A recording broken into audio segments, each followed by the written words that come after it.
The noble hunter, the precision killer, suffocating its victim swiftly and cleanly every time.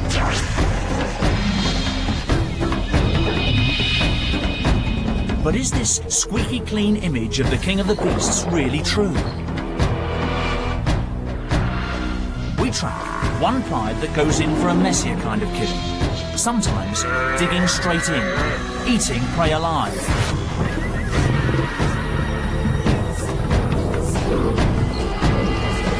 As we follow the fortunes of a new litter of cubs, we ask, where do these habits come from? And are they here to stay? Is this typical behaviour, or will we write them off as lions behaving badly?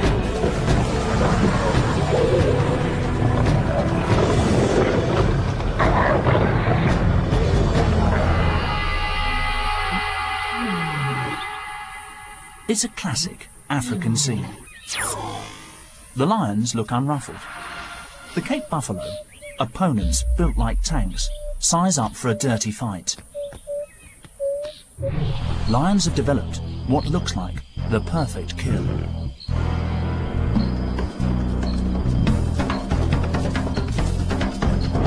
They've got combined power of the pride to bring down these giants. Custom-built jaws to crush the windpipe. The kiss of death, quick and clean.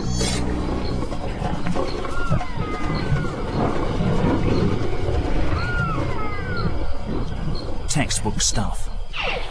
But in Makalola, Zimbabwe, one lion family seems to play by different rules. When these lions kill, they cut corners.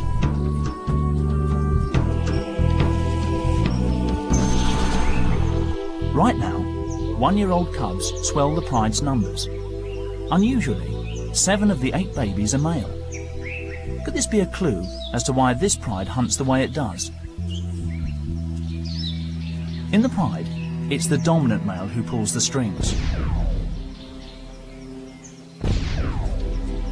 But for all the lions living here, the buffalo are the key to survival. Smaller prey just isn't going to provide enough food for a lion pride of this size.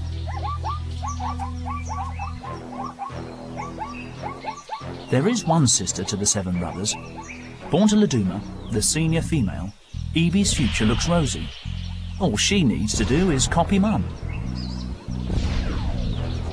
But Laduma is set to have a harder job training her sons in the art of the kill. 2 sons already look set to shine. Malu has brawn, while Kimber has brains. Together, they could really stir things up.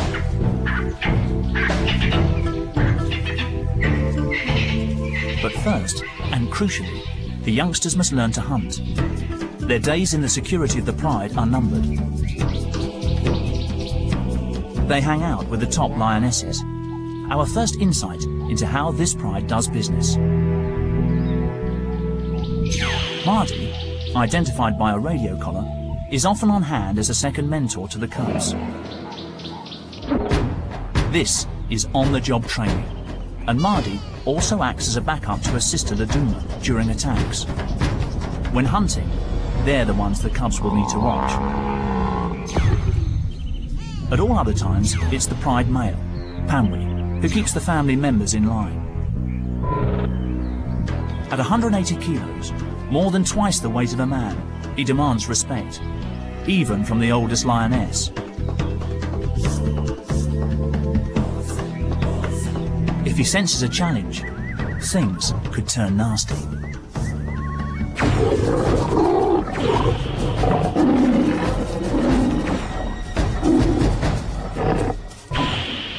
Pamwi's been in charge for nearly 3 years in this part of Zimbabwe's Wangi National Park. His territory, thick scrubland in the Makalola Depression, supports especially large herds of buffalo. The cubs will have to learn how to take on animals weighing 4 times as much as a lion, with tempers to match. As the cubs mature, they get a chance to take part in a proper hunt.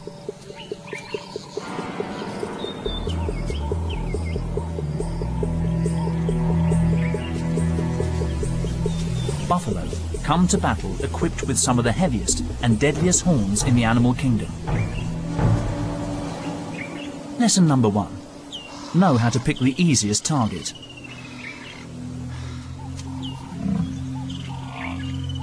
When the largest buffalo close ranks, the herd is almost invincible.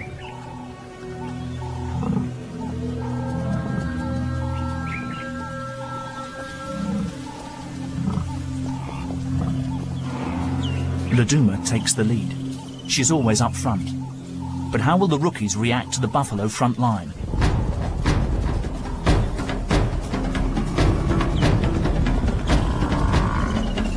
Confident and strong, Laduma storms in.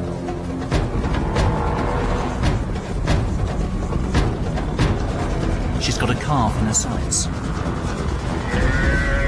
The two boys approach from the flank. The buffalo fight back. Laduma lets go and the cubs scatter, but she won't give up that easily and sneaks in for another go. But the herd now has the upper hand.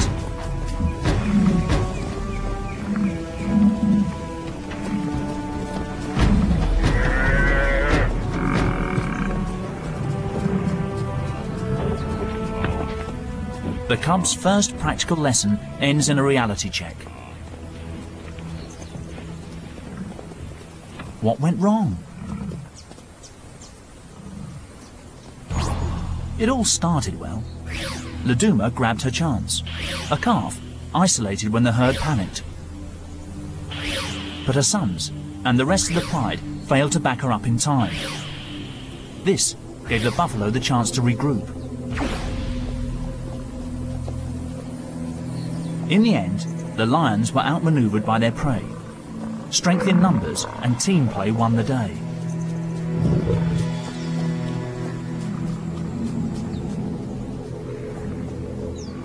Buffalo 1, lions 0. These cubs have got a lot to learn. The buffalo calf has too.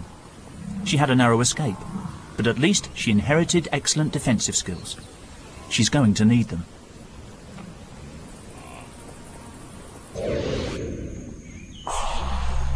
Three months earlier, she spent a few hours as a helpless newborn.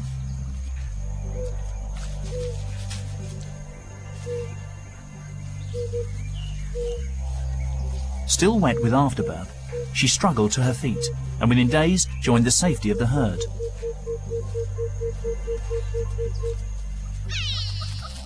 She'll have to use all her natural-born resilience to survive the lions of Makalolo.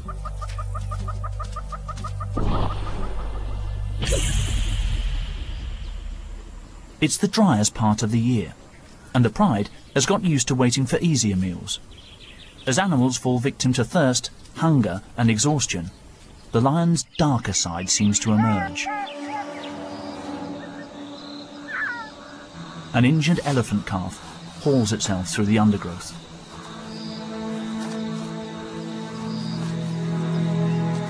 Noisy enough to attract attention. The wrong kind of attention. It looks like the end of the road for this baby.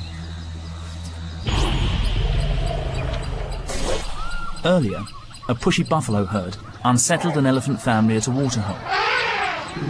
In the stampede, the calf panicked, fell and was trampled.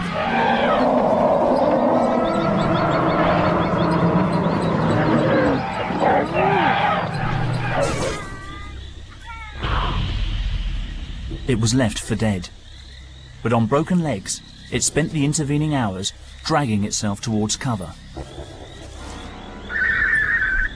It's in no state to defend itself. Usually, we'd expect lions to suffocate their prey by clamping the victim's windpipe before they tuck in. This is the first time Laduma's sons, Marlu and Kimber, have encountered a situation like this. What will they do?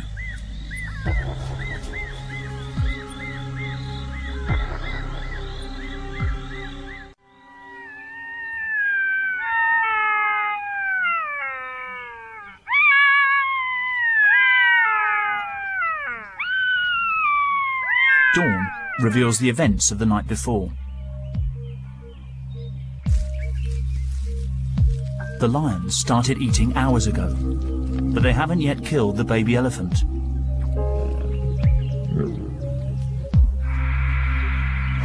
Although still alive, it barely moves. Trauma has probably pushed it into a semi-coma.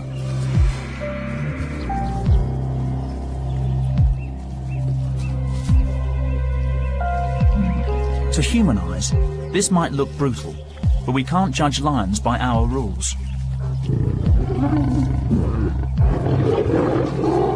Young cubs like Evie, Marlu and Kimber must follow the ways of the pride. They just copy their elders.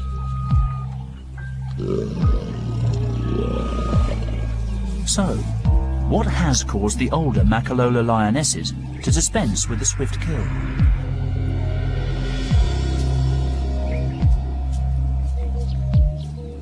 Maybe the clue is in the victim's behavior. This baby elephant didn't put up a fight. It's a quick, clinical kill, only necessary to subdue a struggling victim. The calf died sometime later. But the pride's movements after this might reveal what's behind their unusual behavior. They left and returned to the carcass several times. To leave a meal unattended like this suggests they don't have rivals for their food. In the heart of the territory defended by Pamwi, Laduma's family lives unchallenged. This isn't unique among wild lions, but it's a rare luxury. Laduma knew that the baby elephant couldn't escape. With no pressure to be fast and efficient, even hardwired hunting instincts can be short-circuited. Who wouldn't save their energy, given the opportunity? Their instinct to sleep for up to 20 hours a day, though, seems right on track. More clues about why these lions kill the way they do are found all around. Although Wangi National Park is largely a wilderness, man-made boreholes were sunk in the Makalola area to help the wildlife get through the dry season.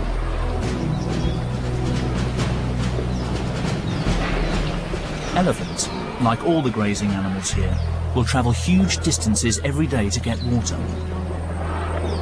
When two heavyweights want the same thing, sometimes the pressure valves burst.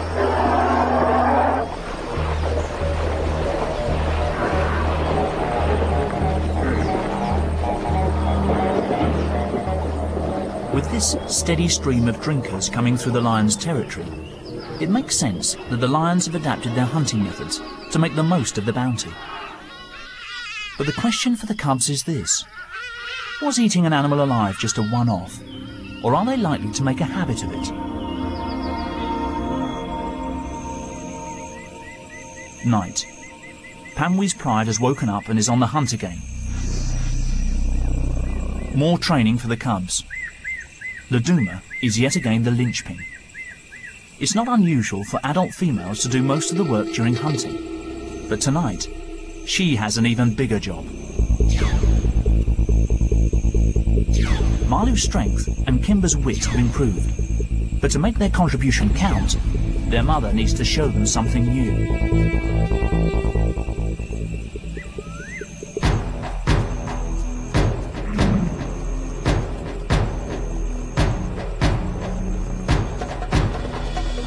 Tonight, can they help coordinate the attack and show the buffalo they mean business?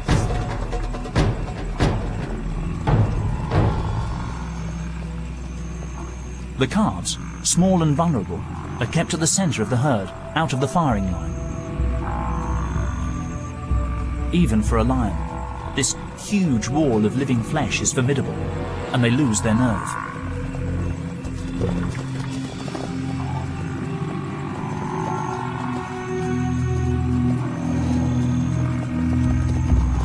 Maybe the buffalo sense a weakness in the lion's battle strategy. Can they spot the incompetence of Laduma's sons? Who knows? But the massive herbivores stand their ground against their oppressors. Once again, Laduma's sons have failed to raise their game. Such a sloppy approach would leave most young males with a hungry and desperate future ahead of them.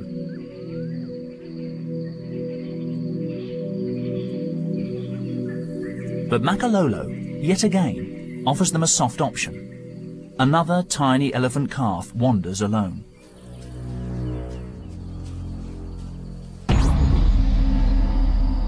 Born only a few weeks previously, he's been abandoned by his herd. Newborn elephants are prone to attack, and sensing danger, his mother and concerned aunts try to push the calf to its feet.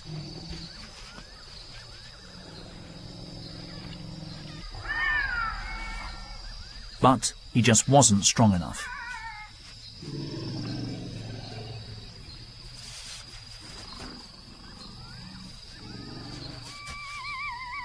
His family stuck with him at first, but eventually had no choice but to leave him and let nature take its course.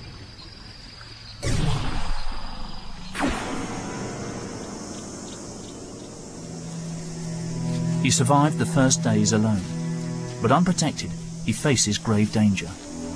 The pride has picked up his scent.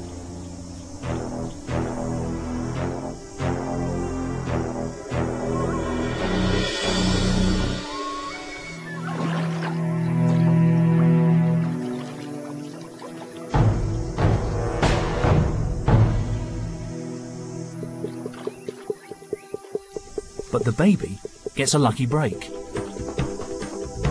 A bull elephant crashes onto the scene, stalling the lion's attack.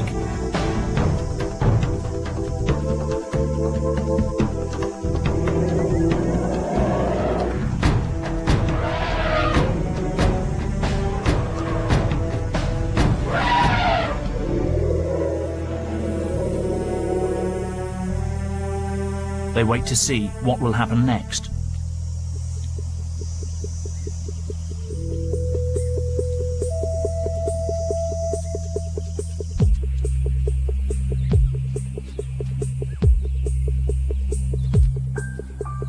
The orphan remains at risk. Will a bull elephant, an unpredictable loner, tolerate a calf? They seem to form an unlikely alliance.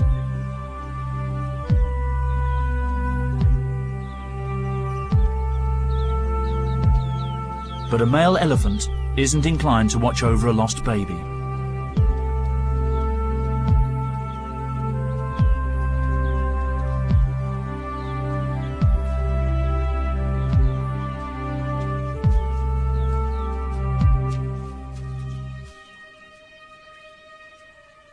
Their companionship can only last a few hours. The calf stumbles on alone.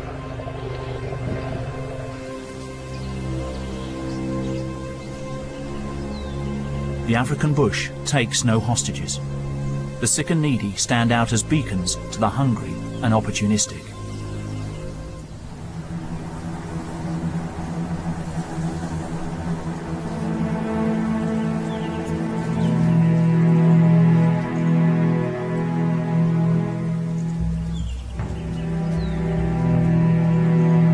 Vultures are already here. Predicting impending doom is their speciality. Trumped by nightfall, they must wait for another day.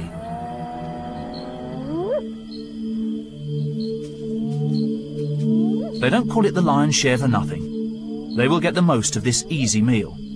And dehydrated, probably traumatized, the baby elephant gives up the ghost, sparing itself from a more gruesome death.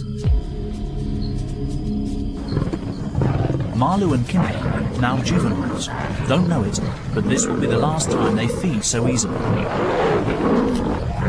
They've got competition. Little do they realise that their mother, Laduma, is pregnant again. Malu, Kimber and their 5 brothers will soon need to think about moving on. 3.5 months ago, Pamwi picked up the smells, telling him the lionesses were ready to mate. He mounted them several times an hour for 4 days, a sexual marathon.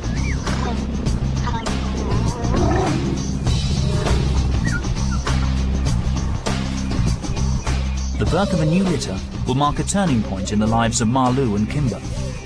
With more mouths to feed, it's crunch time. The extra competition means life will get tougher from here on in.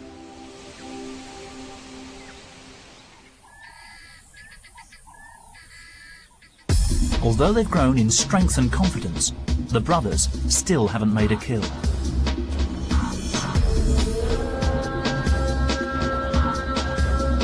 The time for lessons is almost over. Perhaps sensing that they need a game plan, they give their mother some proper backup. It's a turning point for the boys.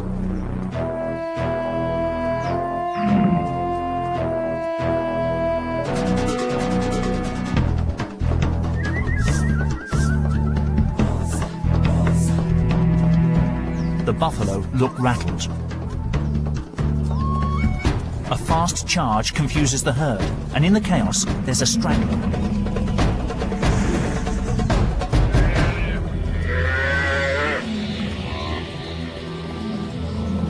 But two young guns have narrow odds against a buffalo army.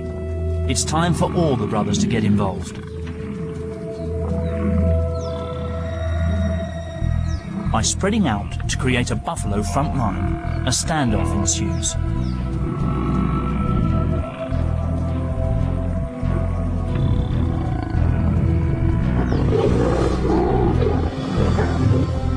The lions still need an old hand for the finishing touch.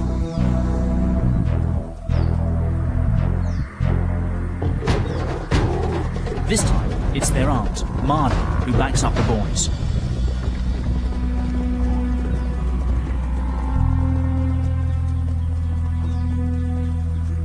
The cubs did help to execute a classic ambush, but they still can't finish the job.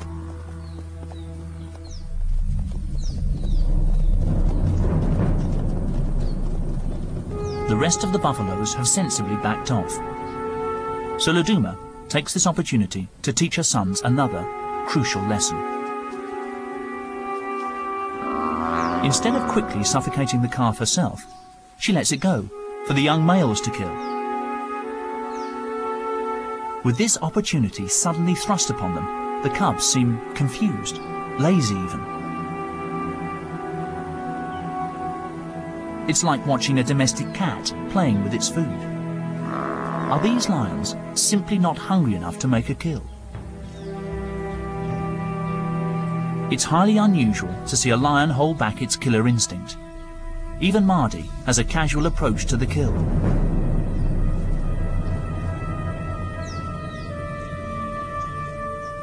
Then, the calf suddenly struggles a little, and a primal instinct kicks in. Marty grabs the animal's throat.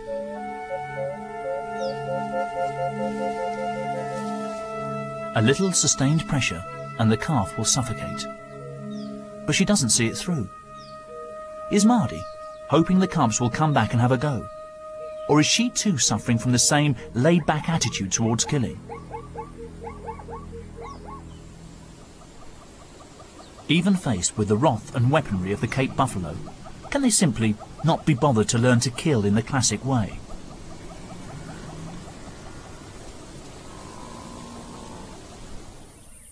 It's nightfall before the lions tuck in.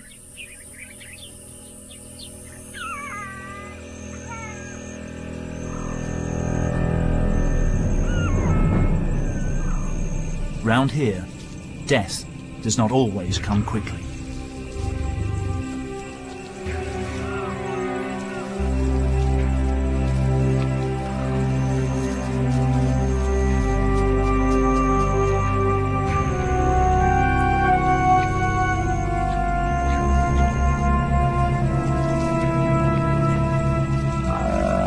Marlo and Kimber have other problems to deal with. Soon, along with their brothers, they will be forced to leave, but they must sharpen up their act.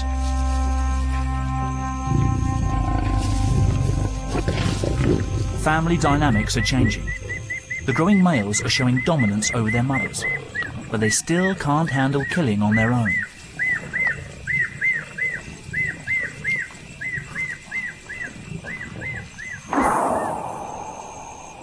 In lion society, dominant males rarely make the kill when with the pride, but they usually monopolise the meal.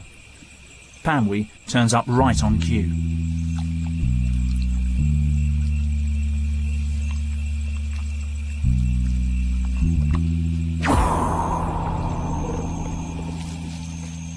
Kimber and Marlu give him space. The two brothers are developing a close bond, a bond that could, one day, put them into direct competition with their father. To keep the young upstarts in check, Hanley moves in to shake things up.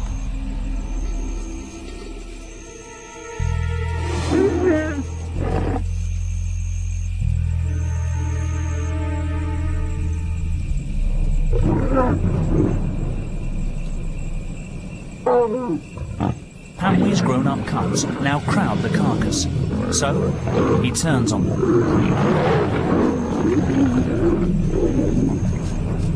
A good lesson has been learned. Big males eat first. Kimber grabs what he can and retreats.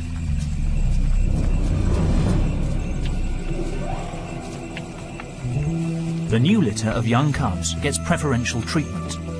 From now on, the adults will look out for them.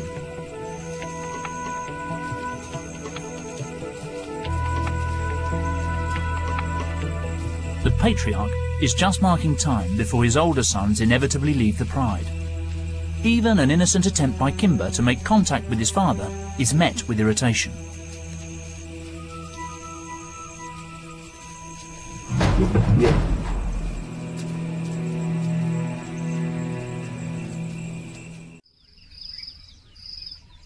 Tensions within the pride simmer on into October. Then, the Makalolo heatwave begins.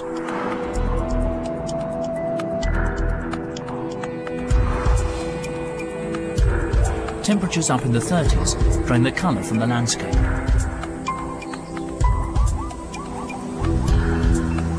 Dust storms sweep through, and even the man-made boreholes dry up.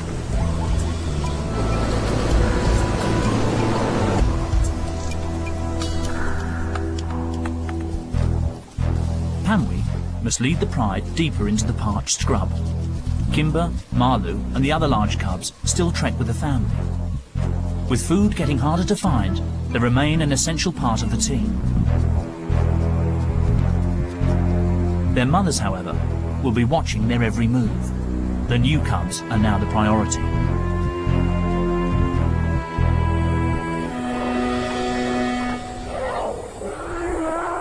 At what's left of the waterholes, thousands of feet and hooves churn the mud into a potential death trap. Adult elephants indulge in the usual skincare routine, but for a baby, it's a new danger.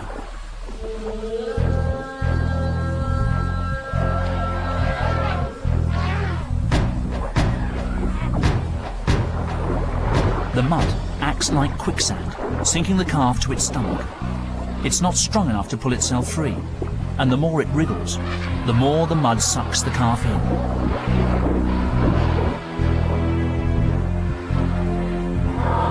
The elephants in this area have already lost 2 calves.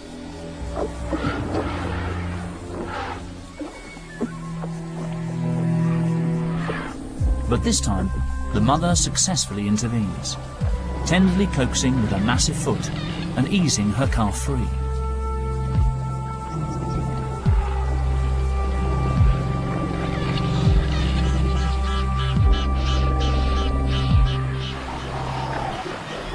The mud is a real menace. Buffalo have broad, flat hooves to stay on top of it, but invisible holes riddle the pool.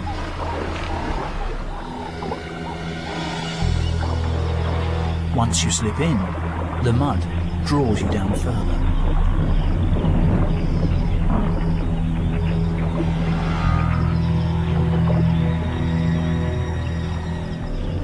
For 2 days, this helpless cow bakes under the glaring sun. Nighttime brings little relief.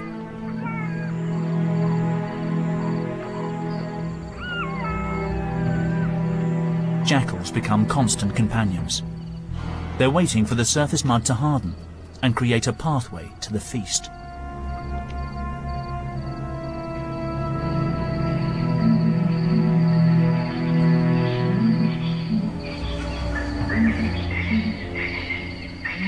On the 3rd morning, the buffalo faces an even worse fate. The Makalolo pride turns up.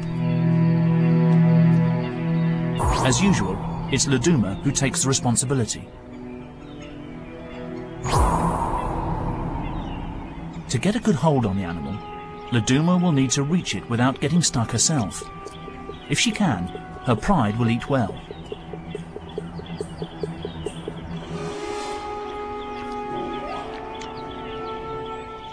Mud makes lions nervous, so she cautiously edges over the sun-baked crust.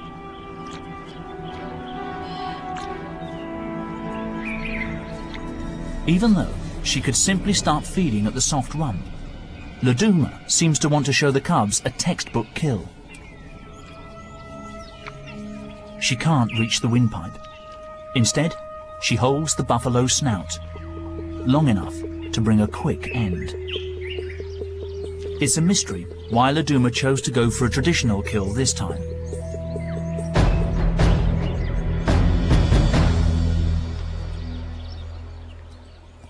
But she set a new example to her cubs and shown them that they need to take every situation on its merits and think on their feet.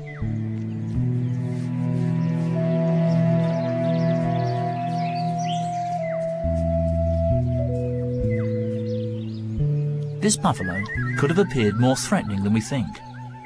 If it had struggled, it could have dragged one of the lions into the mud.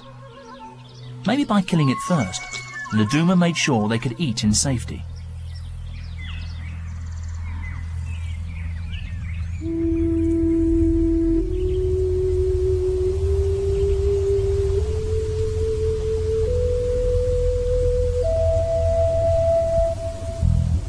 The juvenile lions have bought some extra time by feeding on animals already weak from the hardships of the dry season. But for Kimber and Marlou, these lazy days hanging out with their mother and relying on her to provide their food are numbered. Nearly fully grown, the boy cubs have huge appetites and growing aspirations. November brings long-awaited relief from the heat.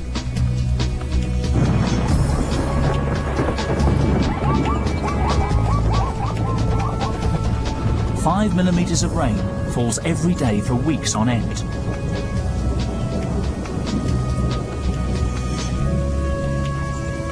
Gradually, the rains rejuvenate the scorched landscape.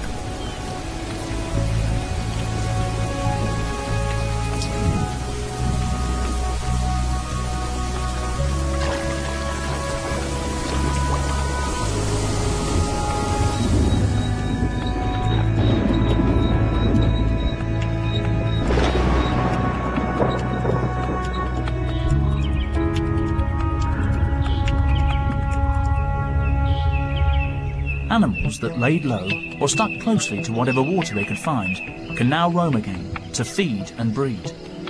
The annual baby boom has arrived.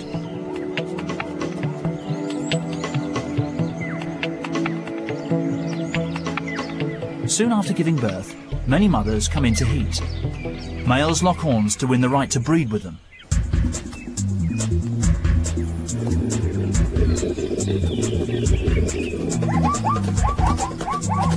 Zebra males lash out, nipping each other and kicking with their powerful legs. But one zebra mare stands quietly by. Her stillborn foal has lain dead for over 24 hours, but still, she continues to watch over it.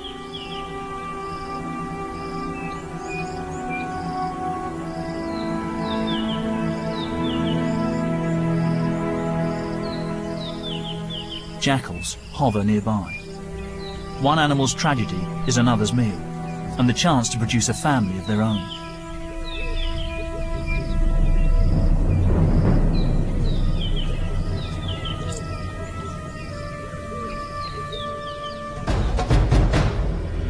The rains bring abundance in Makalolo, but also upheaval. The juveniles in the Lion Pride face a trying time. They must earn their keep and regularly take part in the hunt.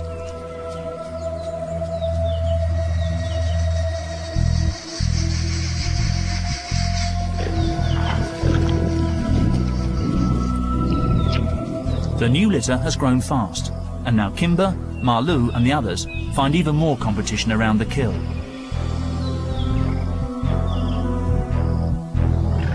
But for juvenile males, the cold shoulder treatment is an essential part of growing up. Instinctively, they know not to fight for their place, and they know their father well enough. He would stamp out any challenge to his authority. But after the meal, the family fault lines temporarily close over, and they enjoy a bit of quality time. The young cubs are catching up fast, and the lionesses have their work cut out.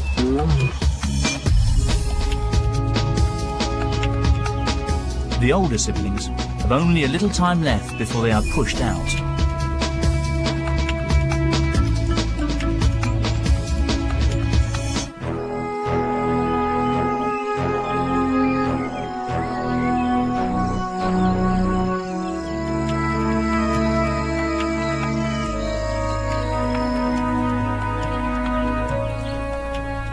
Increasingly, the adolescent gang rests up away from the main pride. Even the lionesses are getting tired of the older cubs, and they're always under the watchful gaze of Pamwi.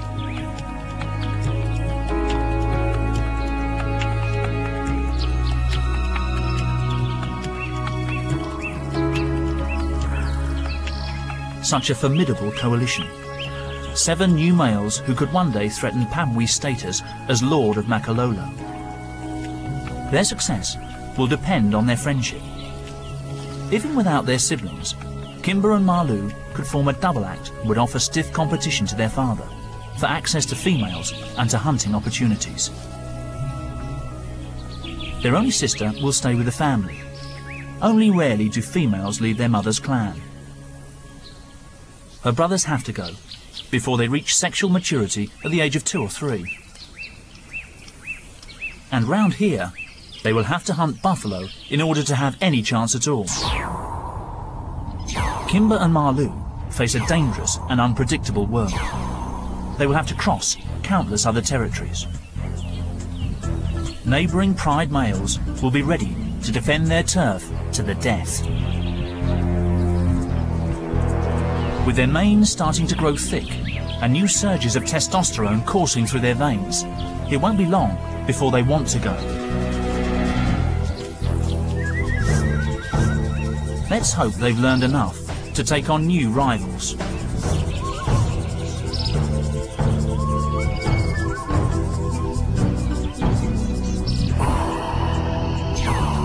They have come a long way. The innocent games from their nursery have evolved into elaborate moves on the battlefield.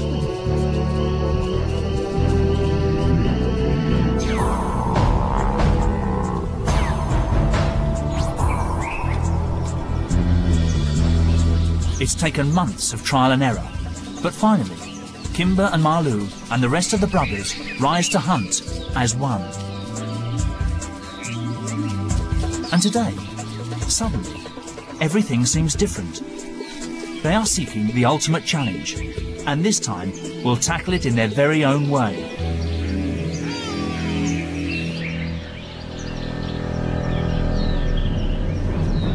For once, they have no adult lionesses to dig them out of a hole, but they rise to the occasion.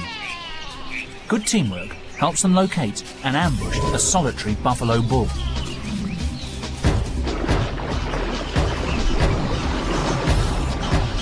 The old bull knows lions hate getting their feet wet. Plunging in buys him time.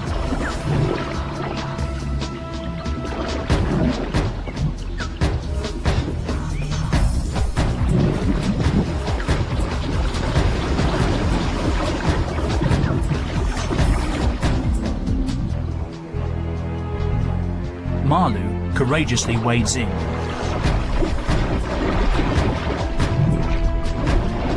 Out of his depth and alone, he can do nothing. And what's more, this bull has attitude.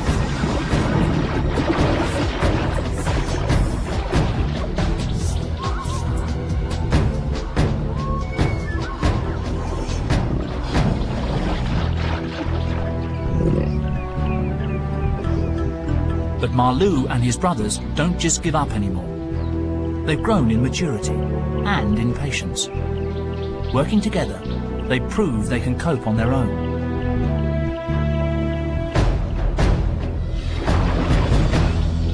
buffalo bull remains under siege.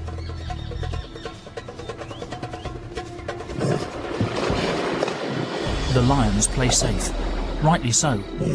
A false step and they'd slip into the spearing range of one of those deadly horns.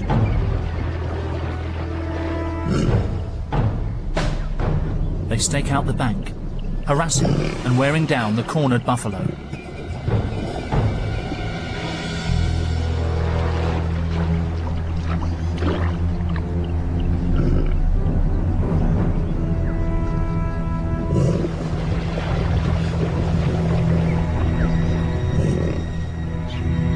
Despite their persistence, there's a last-minute hitch. A bull elephant shows up at the waterhole.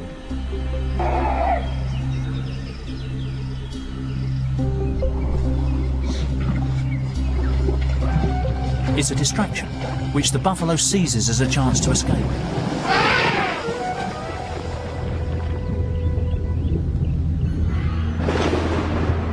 On this occasion, luck ran against them, but even seasoned hunters regularly missed their target.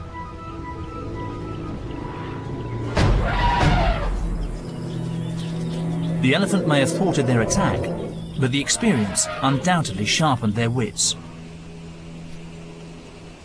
Aware of their growing stature, Pamwi sprays his territory.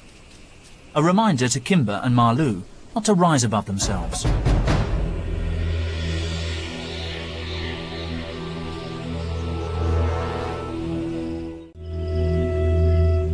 The good times are over. By June, everything dries up again.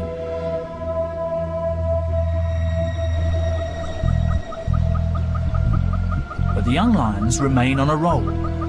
Winter brings their biggest and toughest test yet. The buffalo herd bulges with youngsters. Some of them were born at the same time as our lion cubs. They've survived and now weigh in at a sturdy 400 kilos.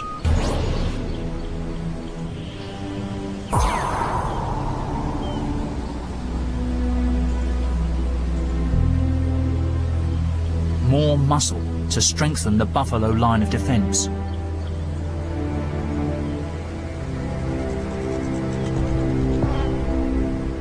These buffalo may have good odds for this fight, but their enemies have come of age too.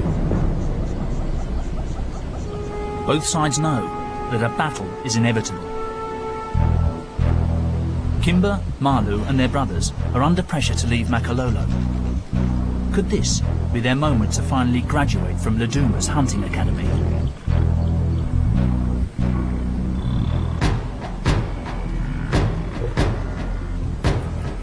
Laduma does what comes naturally to her and spearheads the attack. After several mock charges, they succeed in isolating a young buffalo. Kimber claws into her back to hold her.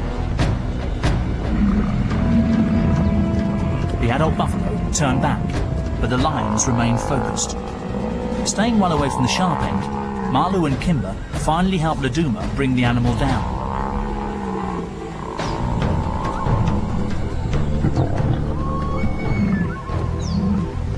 Laduma led the hunt, but a triumphant son Malu muscles in to claim the prize.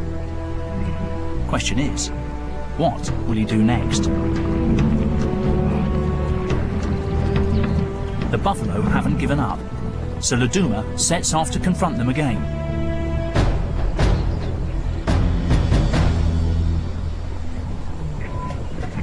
She successfully holds them off, buying her sons more time. Although the cubs have been a great help, it looks like the final responsibility still falls to their mother. She goes straight for the windpipe. Suffocation brings death in minutes.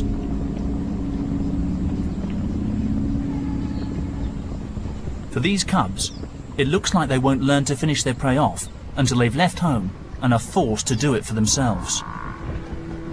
But at least they've shown that the unconventional habits they experienced when they were very young aren't necessarily here to stay.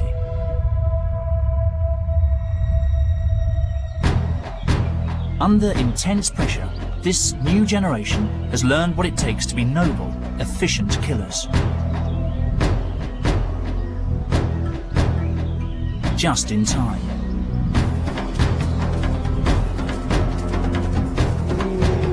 An excursion into the territory next door gives Marlou and Kimber a huge fright, when Pamwee's nearest competitor gives them a real taste of things to come.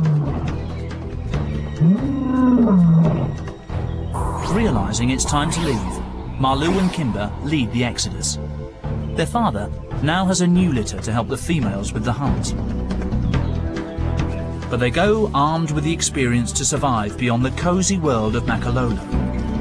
In time, this powerful coalition of brothers will rule the bush elsewhere. For their mother, it's business as usual. The cycle of feast and famine in Makalolo goes on, and Laduma will continue to roll with the punches. Whether that involves killing her victim first will be down to what seems best at the time. Lions are not the clean-cut, noble hunters we like to think they are. Just like us, they will cut corners and take the easy route whenever they can. And if that means eating their prey alive, so be it. But these lions aren't behaving badly. They are just being themselves.